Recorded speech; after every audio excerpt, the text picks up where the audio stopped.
सफलता पाने के लिए मनुष्य की दिनचर्या कैसी होनी चाहिए और मनुष्य को कैसा आचरण करना चाहिए, यही हम आज एक रोचक कहानी के माध्यम से जानेंगे। तो चलिए कहानी की शुरुआत करते हैं। दोस्तों, सुबह उठते ही सबसे पहले आप क्या करते हैं? यह आपके पूरे दिन की एक मजबूत शुरुआत तय करता है। इस बात से कोई फर्क नहीं पड़ता कि आप एक विद्यार्थी हैं या फिर कोई कर्मचारी। सुबह की एक सही शुरुआत आपके भीतर उत्पादकता की कमी को दूर करता है, अर्थात प्रोडक्टिविटी बढ़ाता है। जैसे कि मान लीजिए, अगर आप एक विद्यार्थी हैं तो आप सुबह उठकर मन लगाकर पढ़ेंगे। वहीं पर अगर आप एक कर्मचारी हैं तो आप एक सकारात्मक दृष्टिकोण के साथ अपनी पूरी क्षमता से काम करेंगे। मैं नहीं जानता कि आप यह वीडियो अंत तक देखेंगे या नहीं, लेकिन अगर आपने इस वीडियो पर क्लिक किया है और आप इस वीडियो को देख रहे हैं तो इतना तो जाहिर सी बात है कि आप अपना जीवन बदलना चाहते हैं। आप अपनी सुबह को बेहतरीन बनाना चाहते हैं। आप अपने सुबह की तरोताजा और मजबूत शुरुआत करना चाहते हैं। वहीं पर यदि मैं आप लोगों से यह कहूं कि आपको सुबह उठना है, व्यायाम करना है या फिर ध्यान करना है, एक अच्छी सी किताब पढ़नी है और साथ ही एक गिलास पानी पीना है और ऐसे ही कई सारे काम, तो क्या आप इन आदतों को अपने जीवन में अपना पाएंगे? इसका जवाब है नहीं, क्योंकि अच्छी आदत तो हम सभी को पता होती है, लेकिन फिर भी हम चाहकर भी उन अच्छी आदतों को अपने जीवन में उतार नहीं पाते। और मैं जानता हूं कि आप में से हर कोई अपने जीवन में उन अच्छी आदतों को उतारना चाहता है, लेकिन वह उसके लिए कोई आसान और छोटा रास्ता ढूंढ रहा है।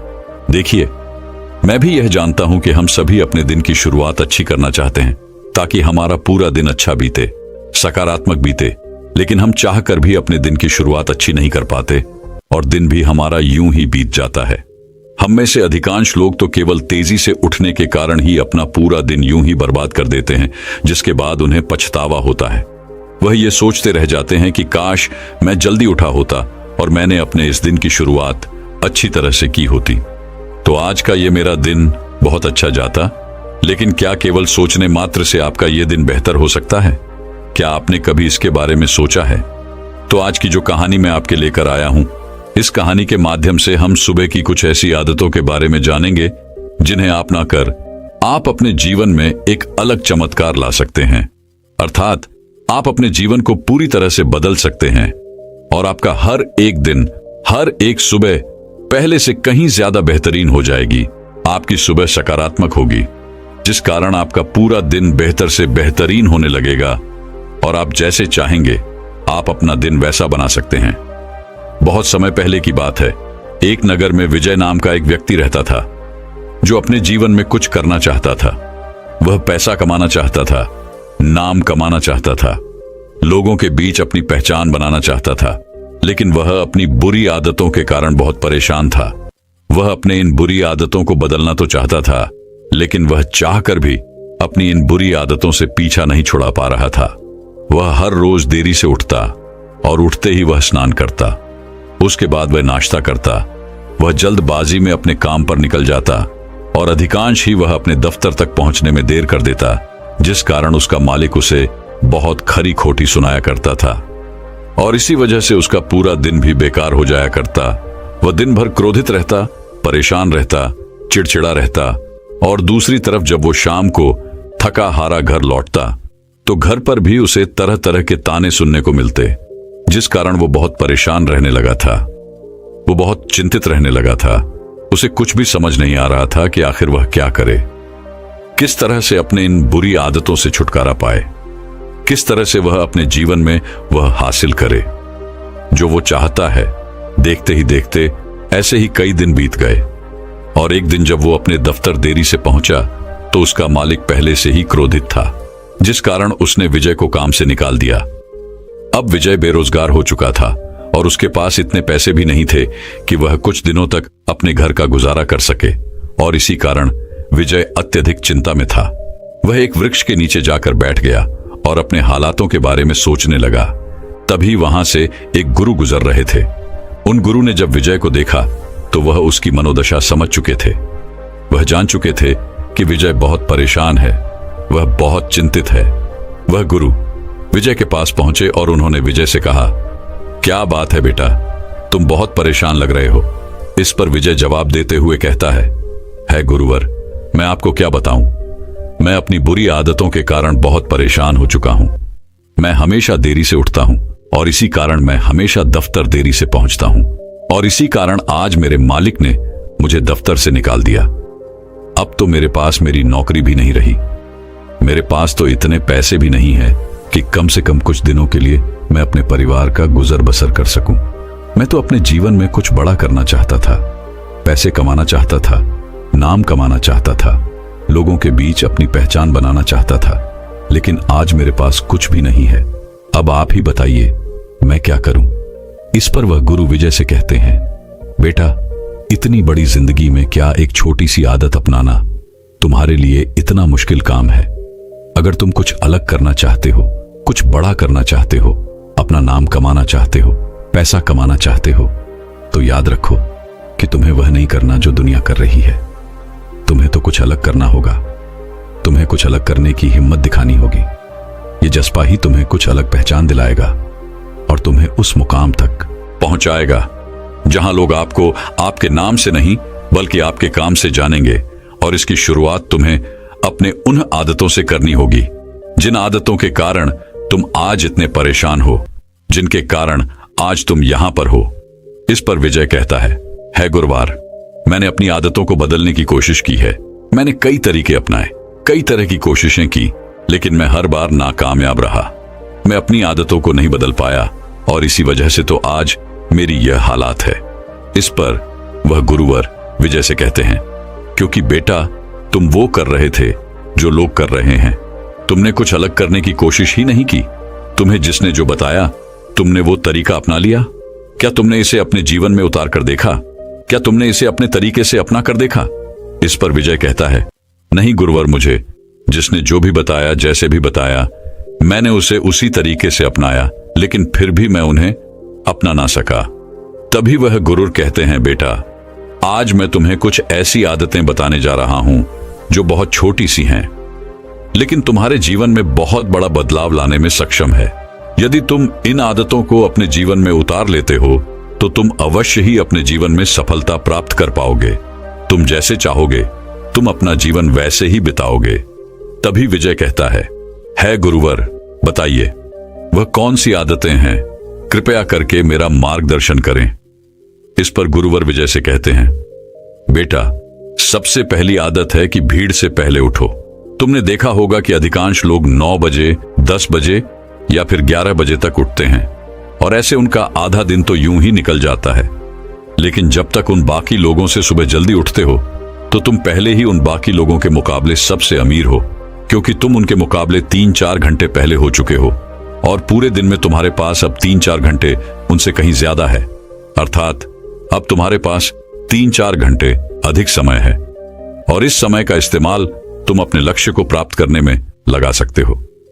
तभी विजय कहता है गुरुवर, आपने तो इतनी आसानी से कह दिया कि सुबह 5 या 6 बजे उठो, लेकिन मैं उठूंगा कैसे? अगर यह इतनी आसान आदत होती तो क्या मैंने इसे पहले ही नहीं अपना दिया होता? इस पर वह गुरु मुस्कुराने लगे और विजय से कहते हैं, बेटा, तुमने देखा होगा कि आजकल हर कोई घंटी वाली घड़ियों का इस्तेमाल करते हैं जिससे वह सुबह जल्दी उठ सके। लेकिन जब सुबह सुबह उनकी नींद गहरी होती है, उसी वक्त वह घंटी घड़ी बजने लगती है और ऐसे में उनकी नींद में अवरोध पड़ने लगता है और तब वह व्यक्ति उस घड़ी की घंटी को बंद करके फिर से सो जाते हैं। और यहीं से शुरू होती है आपकी जादुई सुबह, अर्थात दिन भर चिड़चिड़ापन जो पूरे दिन बरकरार रहता है। इसीलिए यह कोशिश करो कि जैसे ही आपकी घंटी बजे, आप पहले ही घंटी के साथ अपने बिस्तर को छोड़ दें और उठकर तैयार हो जाए। इससे आपकी सुबह बेहतरीन हो जाएगी, आप तरोताजा महसूस करेंगे और इसी समय आपके भीतर सकारात्मकता का प्रभाव भी होगा, जिससे पूरे दिन आपका मस्तिष्क केवल सकारात्मक विचारों पर ही काम करता है। दोस्तों, विज्ञान के अनुसार भी सुबह इस समय में आपके भीतर एनर्जी का लेवल सबसे हाई होता है। विज्ञान भी यही कहता है कि सुबह जल्दी उठने से हमारे दिमाग पर तनाव कम पड़ता है और हमारा मस्तिष्क कुछ ऐसे हार्मोन्स छोड़ता है जिनके कारण हम दिन भर तनाव मुक्त रहते हैं और हमारा पूरा दिन खुशनुमा रहता है। हम पूरे दिन तरोताजा और अच्छा महसूस कर पाते हैं। लेकिन उसी के विपरीत जब हम देरी से उठते हैं तो इन हार्मोन्स की मात्रा पहले से अधिक होती है, जिससे आपके स्वास्थ्य पर भी बुरा प्रभाव पड़ता है। इसीलिए अक्सर आपने यह भी महसूस किया होगा कि जब आप देरी से उठते हैं तो अक्सर ही आप चिड़चिड़ा महसूस करते हैं, जिस कारण आपका पूरा दिन यूं ही वेस्ट हो जाता है और आप तरह तरह की उलझनों में फंसे रहते हैं। आपका मस्तिष्क तनाव में रहता है और आप कोई भी फैसला सही ढंग से नहीं ले पाते। इसलिए सुबह उठना बहुत जरूरी है। आगे वह गुरुवर विजय से कहते हैं, समय के मामले में तो तुम बाकी लोगों से अमीर तो होंगे, लेकिन अब तुम सुबह उठते ही करोगे क्या? क्या तुमने इसके बारे में सोचा है? इसका जवाब देते हुए विजय कहता है, हाँ, मैं जानता हूं कि मुझे सुबह क्या करना है। सुबह उठते ही सबसे पहले मैं अखबार पढ़ता हूं, फिर स्नान करता हूं, नहाता हूं और उसके बाद में दफ्तर के लिए निकल जाता हूं। तभी वह गुरुवर कहते हैं, तुम्हें ऐसा बिल्कुल भी नहीं करना चाहिए। सुबह उठकर सबसे पहले तुम्हें 2 से 3 मिनट के लिए शांति से बैठना चाहिए। उसके बाद तुम्हें पूरे 1 गिलास पानी पीना चाहिए, क्योंकि रात भर तुम्हारे शरीर को पानी नहीं मिला होता, जिस कारण तुम्हारे शरीर में पानी की कमी होती है। और ऐसे में जब तुम 1 गिलास पानी पीते हो, इससे न केवल तुम्हारे शरीर को पानी मिलता है, बल्कि हमारा शरीर और मजबूत होता है और उसे तरह तरह की बीमारी से लड़ने की क्षमता भी प्राप्त होती है। और सुबह उठकर 1 गिलास पानी पीने से हमारा पेट भी अच्छी तरह से साफ होता है। साथ ही यह हमारे पाचन तंत्र को भी मजबूत करने में हमारी बहुत मदद करता है।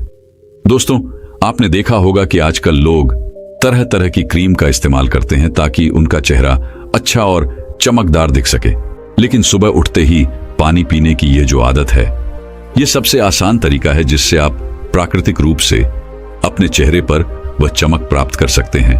और 1 गिलास पानी पीने से आपके शरीर के भीतर बैठी हुई वह सारी गंदगी भी बाहर निकल जाती है और हमारा खून भी साफ होने लगता है। इसलिए सुबह उठकर 1 गिलास पानी पीना आपके लिए बहुत ज्यादा जरूरी है। लेकिन आपने देखा होगा कि हम में से अधिकांश लोग सुबह उठते ही सबसे पहले अपने मोबाइल को देखते हैं। उसके अंदर क्या नोटिफिकेशन आई है, क्या कुछ नया आया है, क्या नई खबर आई है? ऐसा आपको बिल्कुल भी नहीं करना चाहिए। ऐसा करने से आपकी सुबह की वह तरोताजगी जड़ से मिट जाती है। इसका कारण यही है कि दुनिया भर की नकारात्मक सोशल मीडिया प्लेटफॉर्म के जरिए हमारे दिमाग में तरह तरह की बातें भर दी जाती हैं और सुबह सुबह यदि हम नकारात्मक चीजें देखेंगे, सुनेंगे या फिर पढ़ेंगे तो यह हम पर नकारात्मक प्रभाव भी डालेगा। इसलिए सुबह उठकर आपको कम से कम 2 से 3 मिनट तक शांति से बैठना है और अपने आप से सकारात्मक बातें करनी है और साथ ही 1 गिलास पानी भी पीना है। मैं आपको इतने सारे कारण इसलिए बता रहा हूं ताकि मैं चाहता हूं कि आपके लिए कोई एक कारण जो सबसे महत्वपूर्ण हो, कम से कम उसी के लिए आप यह आदत अपना ले जिससे आपका जीवन पहले से बेहतर हो जाए। आगे वह गुरुवर विजय से कहते हैं, बेटा, तुम सुबह जल्दी उठ भी गए और तुमने 1 गिलास पानी भी पी लिया, लेकिन अब उसके बाद तुम्हें क्या करना चाहिए यह भी ध्यान से सुन लो। आगे वह गुरुवर विजय को अगली आदत बताते हुए कहते हैं, 1 गिलास पानी पीने के बाद हम में से अधिकांश लोग नाश्ता करने चले जाते हैं, लेकिन तुम्हें ऐसा नहीं करना है। तुम्हें नाश्ता करने से पहले अर्थात खाली पेट कम से कम 10 मिनट के लिए व्यायाम करना है, या फिर तुम चाहो तो ध्यान भी कर सकते हो। और यदि तुम यह पहले से ही करते हो तो कम से कम तुम्हें 20 मिनट या फिर 30 मिनट के लिए व्यायाम करना शुरू करना चाहिए। और यदि तुम यह नहीं करते हो तो तुम्हें केवल 10 मिनट से ही इसकी शुरुआत करनी चाहिए। तभी विजय उन गुरुवर की बात को काटते हुए कहता है गुरुवर, मैंने व्यायाम करने की कोशिश की है, लेकिन केवल 1 या 2 दिन, उसके बाद मैं व्यायाम नहीं कर पाता क्योंकि मेरे शरीर में बहुत दर्द होने लगता है और फिर व्यायाम करने का मन ही नहीं होता। इसलिए मैं 1 या 2 दिन के बाद व्यायाम नहीं कर पाता।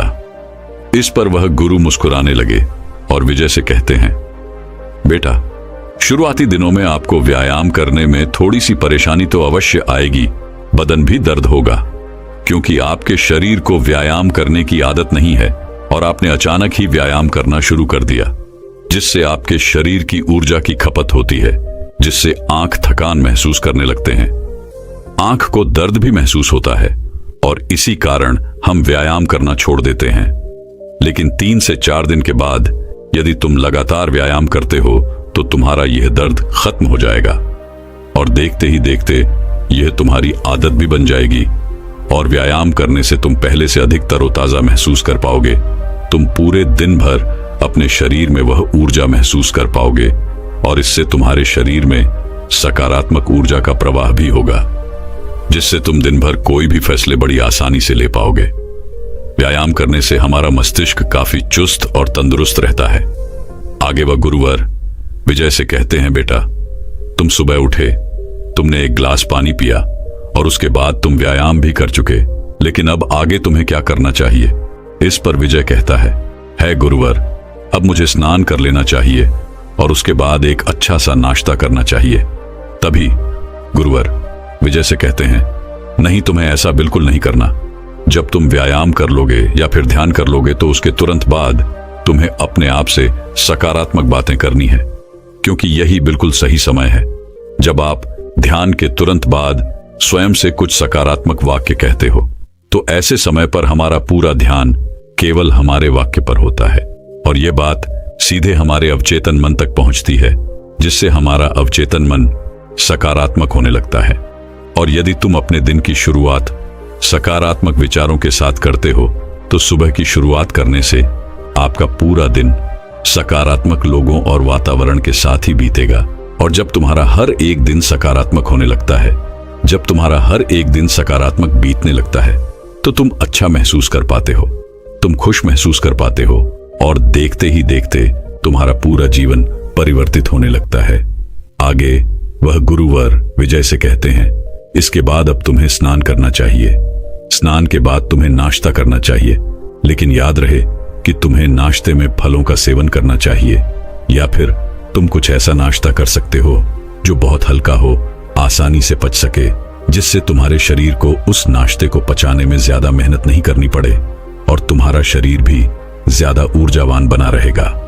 आगे वह गुरुवर विजय को अगली आदत बताते हुए कहते हैं, नाश्ता करने के बाद अब तुम्हें यह निर्धारित करना है कि तुम्हें आज के दिन कौन कौन से काम पूरे करने हैं। तुम्हें एक पेन और पेपर पर वो सारे काम लिखो जो आज के दिन तुम्हें पूरे करने हैं। और सच कहूं तो यह बहुत मुश्किल भी नहीं है, लेकिन अक्सर यह हर दिन एक ही जैसा होता है। दोस्तों, मान लीजिए जैसे कि आप एक विद्यार्थी हैं तो आपको विद्यालय जाना होगा और विद्यालय से आने के बाद आपको जो भी घर काम मिला है वह आपको पूरे करने होंगे। और उसके बाद आप चाहें तो पढ़ाई कर सकते हैं या फिर आप चाहे तो खेलने जा सकते हैं। और उसके बाद बीच बीच में आप भोजन भी ग्रहण कर सकते हैं और फिर शाम को अपना भोजन ग्रहण करने के बाद आप सो जाएंगे। कुछ इसी तरह से एक कर्मचारी का भी रूटीन होता है और आप चाहें तो समय अनुसार इसमें बदलाव भी ला सकते हैं। जैसे कि मान लीजिए आप कोई नौकरी करते हैं और आज के दिन कोई छुट्टी है, तो आज आप यह तय कर सकते हैं कि आप कुछ अलग करने वाले हैं। आप उसके अनुसार अपने समय में बदलाव भी कर सकते हैं। यह आदत भले ही छोटी सी है और हो सकती है कि यह आपको उहाव भी लगे, लेकिन यकीन मानिए कि यह रोज रोज आपको यह समझाए कि आखिर आपने कल क्या किया था और आज क्या किया है, आप पहले से कितना बेहतर हुए हैं, यह देखने में यह आपकी बहुत मदद करेगा।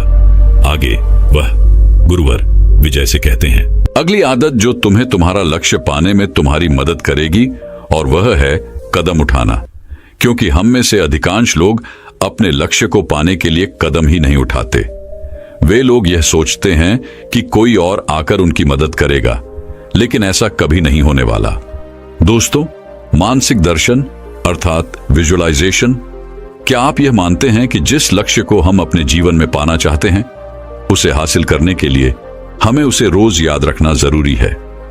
वैसे इसके ऊपर हमने अलग से एक वीडियो बना रखा है, आप चाहें तो उसे भी जाकर के देख सकते हैं। हमें उस लक्ष्य को रोज महसूस करना जरूरी है, अपने सांसों से उसे अपने अंदर अर्थात अपने अंतर मन में लाना जरूरी है। यह चीज भले ही आपको छोटी सी लग रही हो, लेकिन यह हमारे लक्ष्य को पाने के लिए उतनी ही बड़ी भूमिका निभाती है। केवल रोज 5 से 10 मिनट के लिए मानसिक दर्शन करने पर न केवल हम अपने औचित्य मन को फिर से तैयार करते हैं, बल्कि उन लक्ष्यों को भी अपने जीवन में पाने के लिए उन्हें आकर्षित करते हैं। इसलिए विजुअलाइजेशन अर्थात मानसिक दर्शन सुबह का एक बहुत महत्वपूर्ण हिस्सा है और यह आप सभी के जीवन में होना ही चाहिए, आप सभी के हर एक दिन में होना ही चाहिए। और इसे आप अपने समय के अनुसार, अपनी सुविधा के अनुसार किसी भी समय कर सकते हैं, जैसे सुबह उठने के तुरंत बाद या फिर ध्यान करने के बाद या नहाने के बाद और अगर नहाने के बाद तुरंत आप उस शक्ति का स्मरण करते हैं तो अवश्य ही वह आपके जीवन का हिस्सा बन जाएगी।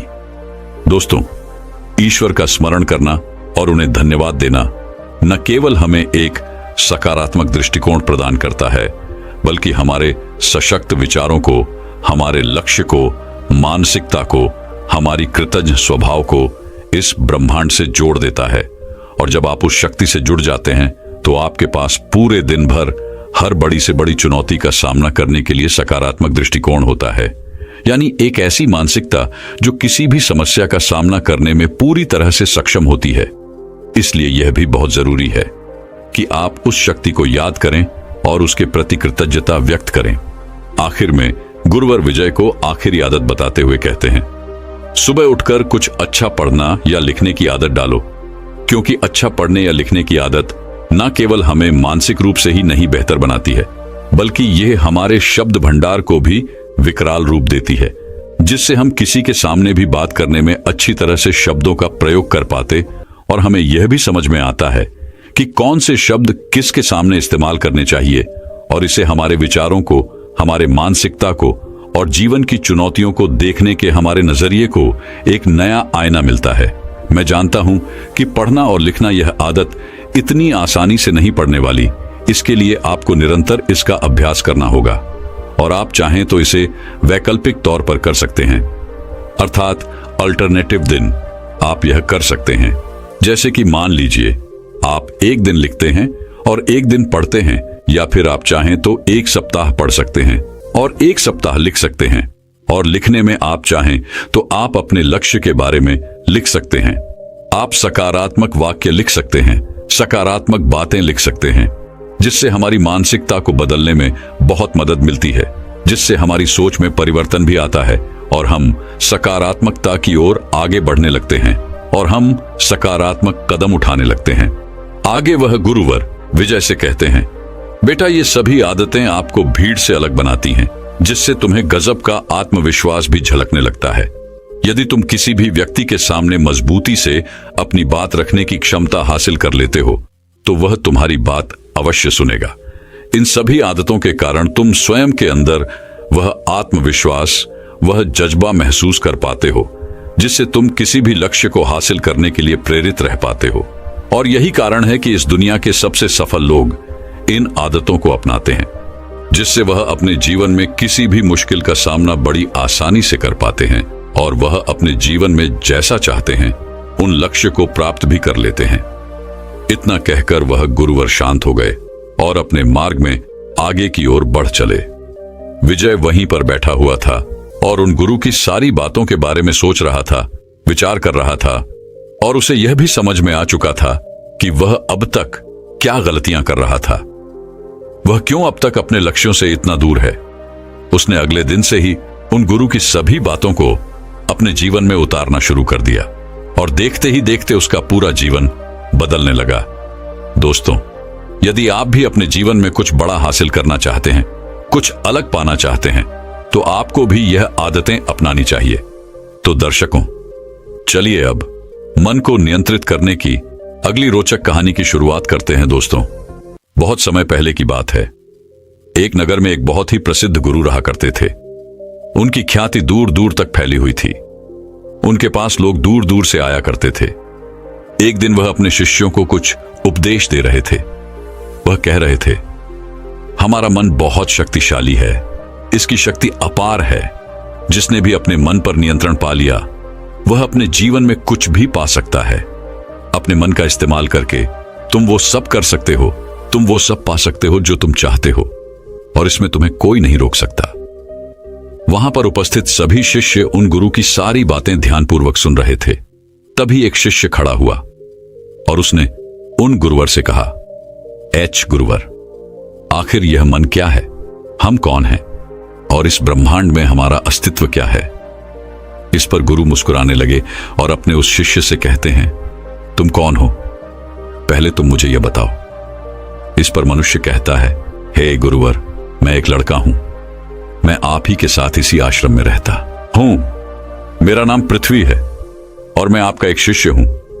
इस पर वह गुरु अपने उस शिष्य से कहते हैं, ठीक है, मैं ये समझ गया कि तुम्हारा नाम पृथ्वी है और तुम मेरे साथ मेरे आश्रम में ही रहते हो। तुम मेरे एक शिष्य हो।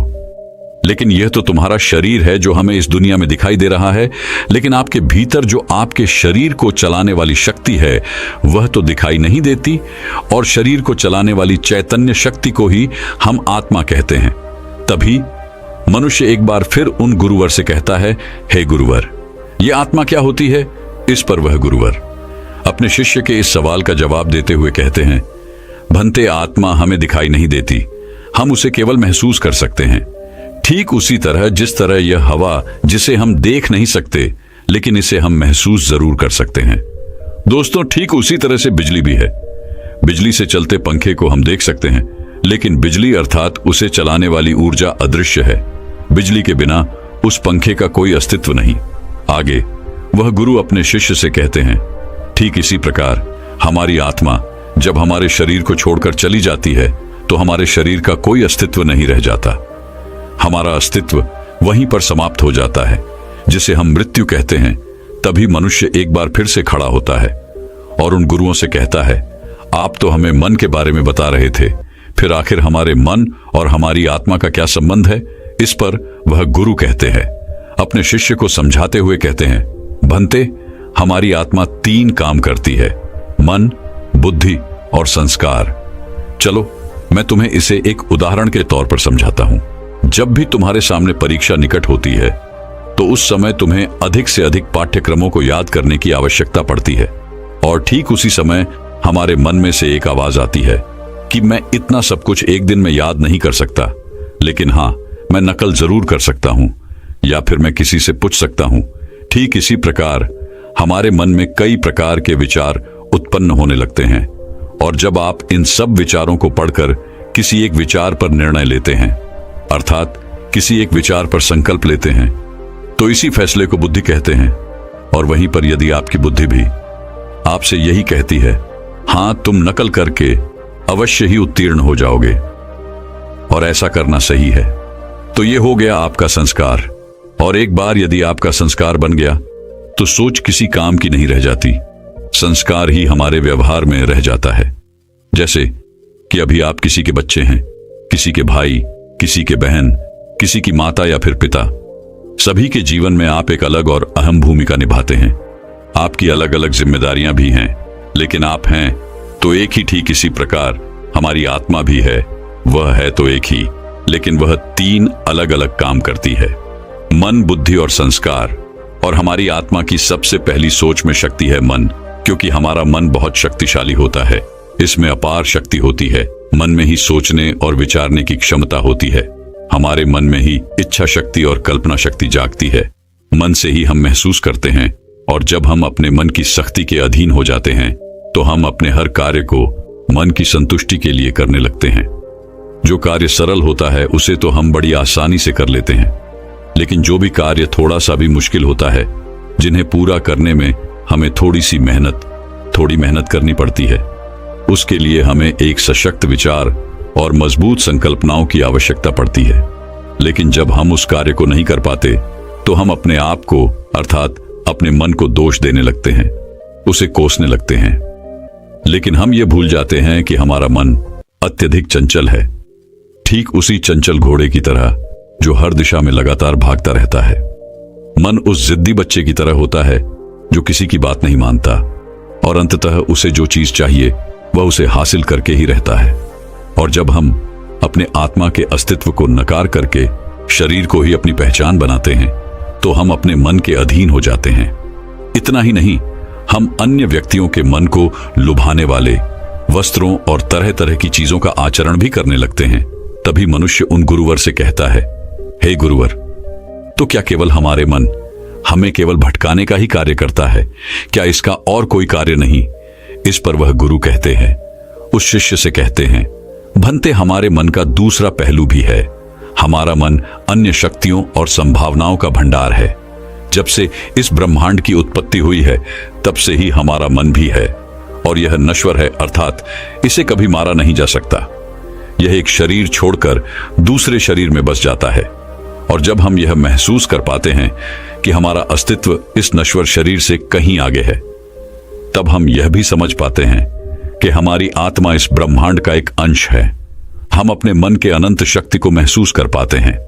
इस दुनिया में जन्म लेने वाले महान वैज्ञानिक और बड़े से बड़े लोग भी अपने मन का केवल 15% हिस्सा ही इस्तेमाल कर पाए हैं। और जब केवल 15% शक्तियां हासिल करने के बाद भी वह अपना नाम अमर कर गए। तो जरा एक बार के लिए अंदाजा लगाइए कि अगर आपने अपने मन का 100% इस्तेमाल कर लिया तो आप किस प्रकार की संभावनाओं को हासिल कर सकते हैं। एक औसत व्यक्ति अपने मन का केवल 5% हिस्सा ही इस्तेमाल कर पाता है और बची हुई सारे 95% शक्तियां हमारे मित्र के साथ ही यूं ही व्यस्त हो जाती हैं। हमारे मन में हर रोज हजारों विचार जन्म लेते हैं और जब वैज्ञानिकों ने जब हमारे मन पर शोध की तो उन्हें पता लगा कि ये मुख्य 4 प्रकार के होते हैं, जिनमें सबसे पहला है सकारात्मक विचार। लेकिन इनकी मात्रा बहुत कम होती है। जो भी व्यक्ति सकारात्मक विचार रखता है वह जीवन में कुछ भी हासिल कर सकता है। वह हमेशा खुश और आनंदित रहता है। वह किसी भी बड़ी से बड़ी समस्या या परिस्थितियों का सामना करने में सक्षम होता है। अगला है नकारात्मक विचार। इसमें बुराई, कमजोरी और विकृत मानसिकता वाले विचारों का समावेश होता है। ऐसे व्यक्ति हमेशा एक दूसरे से शिकायत करते रहते हैं।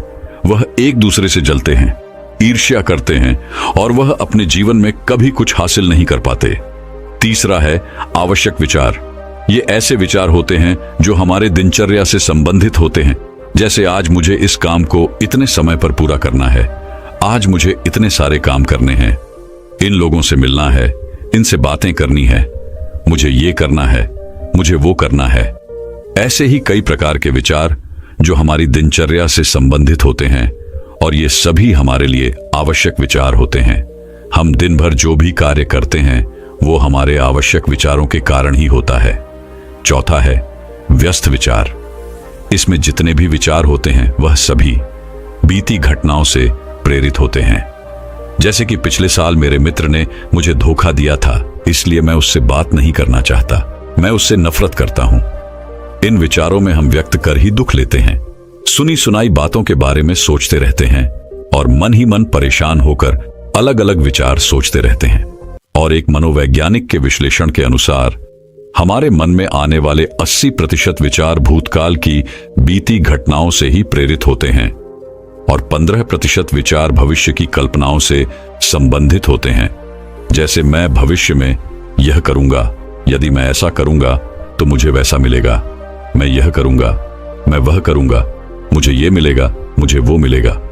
और बचे हुए केवल 5% विचार ही हम वर्तमान में रहकर जीते, अर्थात वर्तमान समय से संबंधित होते हैं, जबकि हम ये भूल जाते हैं कि वर्तमान हमारे लिए कितना कीमती है और ये आप भी अच्छी तरह से जानते हैं।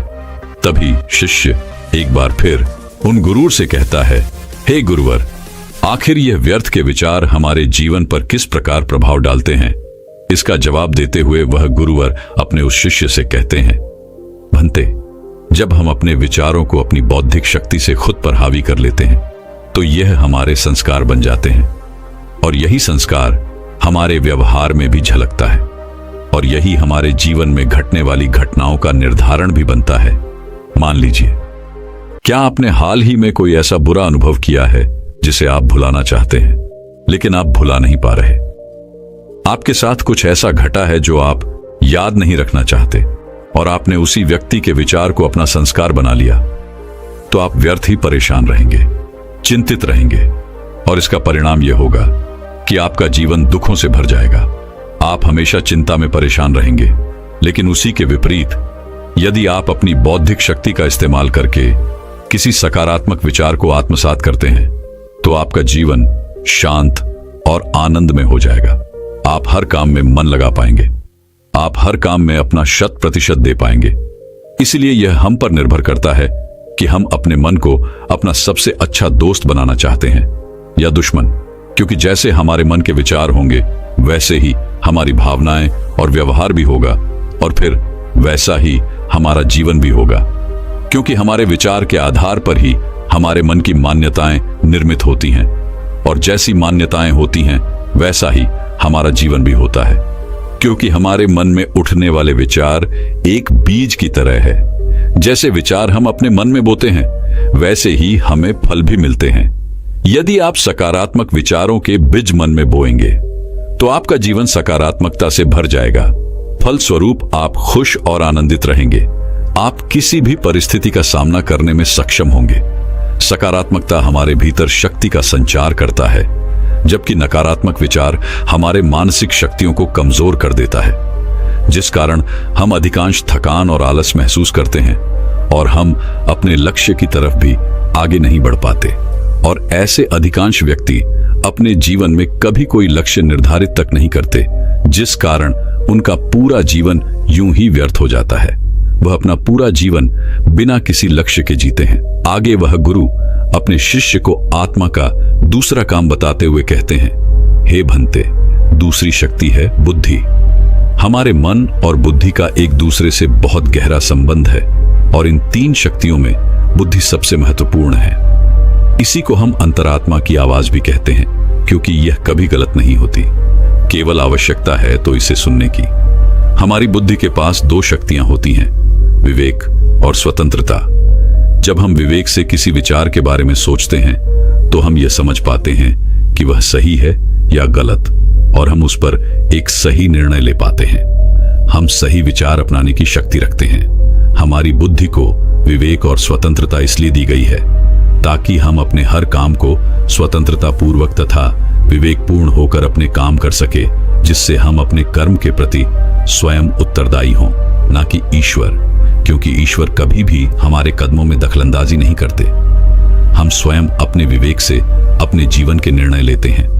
हम अपनी बुद्धि के विवेक से ही सही और गलत का फैसला करते हैं, और जब हमारी बुद्धि किसी बात को लेकर अपनी अंतरात्मा को परखती है, उसका विश्लेषण करती है, तो वह हर बात का वास्तविक फैसला कर पाती है। इसलिए आपने कभी ना कभी यह महसूस किया होगा कि जब भी आपने अपने अंतरात्मा की आवाज सुनी है और आपने एक सही निर्णय लिया है, तो आपको एक सुकून महसूस होता है। और इसी के विपरीत जब आप अपने अंतरात्मा की आवाज नहीं सुनते और कोई गलत निर्णय लिए बैठते हैं, तब आप अंदर ही अंदर ग्लानि से भर जाते हैं, और तब हमारी अंतरात्मा हमें एक कचोटने लगती है, जिससे हमारा आत्मविश्वास डगमगाने लगता है और हम जीवन के छोटे से छोटे और बड़े से बड़े फैसले लेने में भी कतराने लगते हैं। तब हमारे भीतर तनाव उत्पन्न होने लगता है, चिंता बढ़ने लगती है, और हर एक दिन हमारी क्षमताएं भी कमजोर बढ़ने लगती हैं, जिस कारण हमारे जीवन में दुख बढ़ने लगता है। हम अपने भीतर एक तनाव महसूस करते हैं, और ये तनाव हमारी थकान और आलस का कारण बन जाता है। हम देखते ही देखते चिड़चिड़े होने लगते हैं। छोटी छोटी बातों पर हम नाराज होने लगते हैं, परेशान होने लगते हैं, और इसका कारण है कि धीरे धीरे हम खुद को अपनी आत्मा से अलग समझने लगे हैं, क्योंकि हमने अपना अस्तित्व अपने शरीर तजक ही सीमित कर दिया है, और अपनी बुद्धि को हम आध्यात्मिक से बहुत दूर ले जा चुके हैं। और यही कारण है कि हम अपनी बौद्धिक शक्ति भी खोते जा रहे हैं, और हम अपनी बुद्धि का विवेक भी धीरे धीरे करके खो रहे हैं। लेकिन आप चाहें तो आध्यात्मिक और ध्यान की मदद से अपनी खोई हुई बुद्धि अर्थात विवेक को फिर से वापस ला सकते हैं। लेकिन अब आप कहेंगे कि हमारे पास तो समय ही नहीं है, तो इसका बहुत ही सीधा सा जवाब है, समय किसी के पास नहीं होता, लेकिन आप चाहें तो अपने लिए समय जरूर निकाल सकते हैं। सुबह सुबह आप योगा आभास कर सकते हैं, ध्यान कर सकते हैं, अपनी बुद्धि को विवेक और स्वतंत्रता का उपहार दे सकते हैं, और अपना जीवन खुशी और खुशहाली से भर सकते हैं। अपना जीवन असंख्य सकारात्मक भावनाओं से भर सकते हैं। जब हम सुबह सुबह ध्यान करते हैं तो इससे हमारी आत्मा भी सकारात्मक ऊर्जा से भर जाती है। खुद के साथ हम एक जुड़ाव महसूस कर पाते हैं। दिन भर हम एक ऊर्जा महसूस कर पाते हैं, जिससे हम खुश रह पाते हैं, आनंदित रह पाते हैं, और दिन भर हम अपने भीतर आत्मविश्वास महसूस कर पाते हैं। आगे वह गुरुवर अपने उस शिष्य से आत्मा का तीसरा काम बताते हुए कहते हैं, संस्कार। लेकिन अब आपके मन में यह प्रश्न उठ रहा होगा, क्या करें? संस्कार क्या होते हैं? तो इसका भी बहुत ही सीधा और सरल सा जवाब है, मन में आने वाले विचारों को जब हम अपनी बुद्धि के तराजू पर तोलते हैं और सही और गलत में से किसी एक विचार को जब हम चुन लेते हैं, तो वही हमारा संस्नम कार्व जाता है और हमारे जीवन का निर्धारण करता है, और हमारे संस्कार ही हमारे व्यवहार में उतरते हैं, जो हमारे कामों को भी संचालित करते हैं, और यही हमारे व्यक्तिगत अर्थात हमारी पर्सनालिटी का निर्माण भी करते हैं। हमारा मन, बुद्धि और संस्कार तीनों एक दूसरे से जुड़े हुए हैं। वह तीनों एक दूसरे को प्रभावित करते हैं। अगर संस्कार अच्छे हैं तो मन और बुद्धि भी सकारात्मक रूप से अच्छी तरह काम करती है। ये बात तो आप भली भांति जानते होंगे कि इस पृथ्वी पर असंख्य लोग हैं, लेकिन उन सभी के संस्कार एक दूसरे से अलग है। उन सभी का आचरण भिन्न है, और जिसका कारण है संस्कार। और ये संस्कार भी 5 प्रकार के होते हैं, जिनमें सबसे पहले है मूल संस्कार। जब परमात्मा के धाम से आत्मा इस दृष्टि पर आती है, तब वह पवित्र और 7 गुणी संस्कारों से भरपूर और होती है। और यही कारण है कि जब भी हम किसी छोटे नवजात शिशु को देखते हैं, तब हम उसके प्रति आकर्षित होने लगते हैं, क्योंकि उसमें हमेशा हमें प्रेम, सकारात्मक भावना ही नजर आती है। लेकिन जैसे जैसे वह बच्चा बड़ा होने लगता है, तो वह भी इस समाज की सीमित मानसिकताओं में बड़ा होने लगता है, और धीरे धीरे वह अपने अस्तित्व को भूल जाता है। और देखते ही देखते उस बच्चे में लालच, लोभ, क्रोध, मोह आदि अनेक प्रकार के अगुण अपने आप ही पनपने लगते हैं, जिस कारण वह अपने मूल संस्कारों को खो बैठता है। आगे वह गुरु है। दूसरे संस्कार बताते हुए कहते हैं, पूर्व जन्म के संस्कार। ये संस्कार हमें अपने पूर्वजों जन्मों के किए गए कर्मों से मिलते हैं। और यही कारण है कि आपने कभी कभी सुना ही होगा कि किसी 5 वर्षीय बच्चे ने पूरे शास्त्रों का अध्ययन कर लिया है। किसी बच्चे को ऐसी ऐसी भाषाएं आती हैं जिसके बारे में आप तक नहीं जानते, जो उसके परिवार में कभी बोली तक नहीं जाती। क्या आपने कभी यह सोचा है, आखिर ये संस्कार उनमें कहां से आए? और यदि यह संस्कार उनके अंदर उभरे हैं, तो हमारे अंदर क्यों नहीं? पूर्व जन्म के संस्कार तो हर आत्मा के अंदर उदय होते हैं, लेकिन उनकी तीव्रता अलग अलग होती है। जब पूर्व जन्म के संस्कार हमारी बुद्धि पर हावी हो जाते हैं, तो हमारा विवेक काम नहीं करता और स्वतंत्रता छिन जाती है। हमारी इंद्रियां उन्हीं संस्कारों के अनुरूप काम करने लगती है।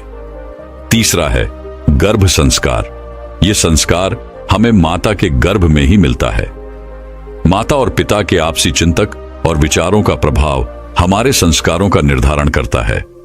आपने ये बात तो अवश्य ही सुनी होगी, अभिमन्यु को भी चक्रव्यूह को तोड़कर अंदर जाने का संस्कार मिला था, लेकिन उन्हें बाहर निकलने का संस्कार नहीं मिल पाया, क्योंकि उनकी माता को नींद आ जाने के कारण वह आगे की कथा नहीं सुन पाई थी। चौथा संस्कार है हमारे वातावरण, जिसे आप संगति कह सकते हैं। अगर हमारी संगति अच्छी रहती है तो हमारी आदतें और आचरण भी अच्छे और सकारात्मक होते हैं। लेकिन वहीं पर यदि हम बुरे वातावरण में रहते हैं, तो हमारे संस्कार भी उनसे प्रभावित होंगे और हमारे अंदर भी नकारात्मकता और बुरे संस्कार ही पनपेंगे। 5वां संस्कार है दृढ़ता। हम दृढ़ता से अच्छा संस्कार बना सकते हैं और मुश्किल से मुश्किल कामों को हम आसानी से कर सकते हैं। जब हम मनोबल का इस्तेमाल करके अपने भीतर कोई अच्छा संस्कार लाते हैं, तो इससे हमारा व्यक्तित्व चमकने लगता है और हमारा आत्मविश्वास भी बढ़ जाता है। हमारी आत्मा को इस संस्कार से एक सकारात्मक दिशा मिलती है और हम लगातार अपने लक्ष्यों की ओर आगे बढ़ते चले जाते हैं। इस पर पश्चिम एक बार फिर खड़ा होता है और उन गुरु से कहता है, हे गुरु है, आप कह रहे हैं कि हमारी आत्मा के 5 संस्कार हैं, जिनमें से क्या हम पहले 4 संस्कारों के प्रभाव को खत्म कर सकते हैं, अर्थात क्या उन्हें नया रूप दे सकते हैं?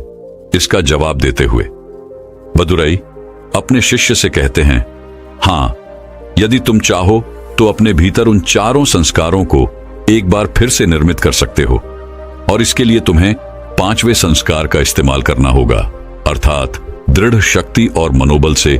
यदि तुम चाहो तो अपनी दृढ़ इच्छा शक्ति और मनोबल से हर संस्कार को बदल सकते हो। दृढ़ता की यह शक्ति हर व्यक्ति में होती है, लेकिन आवश्यकता है तो केवल इसे जागृत करने की, और इसके लिए हर एक व्यक्ति को एक सकारात्मक संकल्प की आवश्यकता पड़ती है, क्योंकि आपका यही एक दृढ़ संकल्प आपको आपकी आत्मा से जोड़ देगा, जिससे आप अपने भीतर उन 4 संस्कारों को, अर्थात अपनी क्षमताओं को जैसा चाहें पैसा रूप दे सकते हैं, और इसे ही हम आत्मिक ऊर्जा कहते हैं। इसका इस्तेमाल करके तुम अपने जीवन को एक नई दिशा दे सकते हो। तुम जैसा चाहो वैसा पा सकते हो। तुम जो भी लक्ष्य चाहो उसे हासिल कर सकते हो। बस इसके लिए तुम्हें अपनी दृढ़ इच्छा शक्ति को और मजबूत करना होगा और उस पर कायम रहना होगा। इतना कहकर वह गुरुवर शांत हो गए और शिष्य भी अच्छी तरह समझ चुका था कि आखिर उसे क्या करना है, वह किस तरह से इन सभी शक्तियों का इस्तेमाल करेगा और अपने जीवन में अपने लक्ष्य को हासिल करेगा। दोस्तों, मैं उम्मीद करता हूं कि यह कहानी सुनने से आपके जीवन में अच्छे बदलाव आए होंगे। आपको इस वीडियो से क्या सीखने मिला, ये कमेंट करके जरूर बताएं और अपने परिवार, दोस्तों या आपके करीबी इंसान के साथ ये कहानी शेयर करके उन्हें भी इस ज्ञान से परिचित करवाएं। बाकी अगर आपको यह वीडियो दिल से अच्छी लगी हो तभी इस वीडियो को लाइक कर देना और आपने अब तक इस चैनल को सब्सक्राइब न किया हो तो चैनल को सब्सक्राइब भी जरूर कर देना। आपका हर दिन शुभ हो और खुशियों से आपका जीवन भरा रहे। धन्यवाद। नमो बुद्धाय।